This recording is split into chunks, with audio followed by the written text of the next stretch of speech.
At a time when working families continue to struggle, poll after poll shows that the vast majority of the American people support the provisions in President Joe Biden's $3.5 trillion Build Back Better Act.Some 88% believe we should lower the cost of prescription drugs, 84% believe we should expand Medicare to include dental care, hearing aids, and eyeglasses, 73% support establishing paid family and medical leave, and 67% want universal pre-K.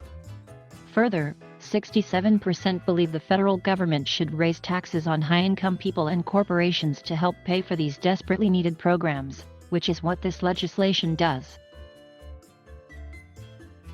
So, given this overwhelming support, why is it taking so long for Congress to pass this bill? The answer is simple. Follow the money. Files Senator Bernie Sanders, IVT, is seen in the Capitol after the Senate conducted a procedural vote on the infrastructure bill on Wednesday, July 21, 2021. As part of our corrupt, big money-dominated political system, the pharmaceutical industry is now spending hundreds of millions of dollars on lobbying, campaign contributions and television ads to defeat this legislation because it does not want Medicare to negotiate for lower prescription drug prices.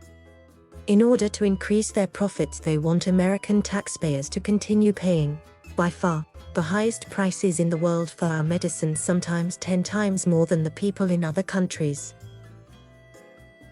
Last year alone, while nearly 1 out of 4 Americans could not afford to fill the prescriptions their doctors wrote, 6 of the largest pharmaceutical companies made nearly $50 billion in profits, and the 10 highest paid executives in the industry made more than $500 million in compensation. In order to preserve their corrupt and greedy pricing system, the drug companies hired nearly 1,500 lobbyists, including former leaders of the Republican and Democratic parties, to protect their interests. That is 3 lobbyists for every member of Congress. Unbelievable. But let's be clear. Opposition to this bill is not just limited to the pharmaceutical industry. At a time when millions of senior citizens and people with disabilities cannot afford the home health care, dental care, hearing aids, and eyeglasses they desperately need, private health insurance companies are strongly opposed to this legislation.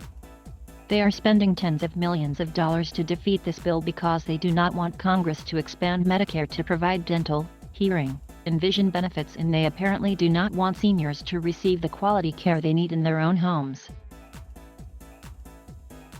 And it's not just the healthcare industry and big drug companies.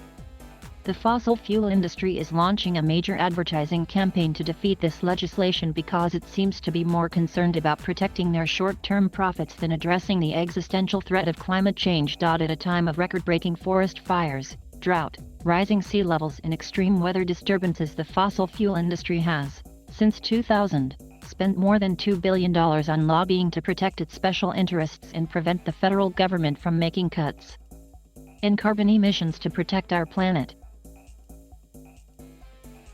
Further, at a time of massive wealth and income inequality, when the 2 richest people in this country own more wealth than the bottom 40%, the billionaire class is vigorously opposing this legislation because it wants to prevent Congress from making the wealthiest people and most profitable corporations finally start paying their fair share of taxes. The corporate elite seem to love the idea that billionaires have a lower effective tax rate than nurses or teachers, and that, in a given year, there are dozens of profitable corporations that don't pay a nickel in federal income tax. Let's be clear. The $3.5 trillion Build Back Better Act will not only expand Medicare, improve home health care for the elderly and disabled, lower prescription drug prices, combat climate change, and demand that the wealthy and large corporations pay their fair share of taxes. It will cut child poverty in half by extending the $300 a month direct payments for working-class parents that expire in December. It will allow more than 1 million women to get back into the workforce by making sure that working families pay no more than 7% of their incomes on child care and make preschool free for every 3- and 4-year-old in America. It will end the international embarrassment of the United States of America being the only major country on earth not to guarantee paid family and medical leave as a human right. Under this legislation, we will no longer tell working moms that they must go back to work a week or 2 after giving birth in order to put food on the table and pay the rent. It will address the labor shortage in America by making community colleges tuition-free so that young people have the opportunity to acquire the skills they need for the good-paying jobs that are going unfilled today. It will create hundreds of thousands of jobs by building the affordable housing we need so that millions of Americans are no longer paying over 50% of their limited incomes on housing, and so 600,000 Americans are no longer sleeping out on the street or in homeless shelters. It is no great surprise that not a single Republican in Congress supports this bill. After all, this is the party that 4 years ago provided $2 trillion in tax breaks to primarily benefit the wealthy and large corporations, and came within one vote of throwing up to 32 million Americans off their health care. So, in a tied Senate which has 50 members each of the Democratic and Republican caucuses, in a House of Representatives which has a mere 3-vote majority for Democrats, the question of whether we finally deliver consequential legislation to improve the lives of working-class families comes down to Democratic unity. Will all Democrats stand together to protect the interests of the elderly, the children, the sick and the poor? Will all Democrats stand together to take on the greed of the pharmaceutical industry, the health insurance companies, the fossil fuel industry, and wealthy campaign contributors? I certainly hope so.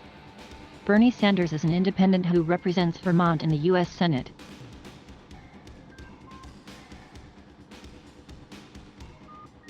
Thank you for watching.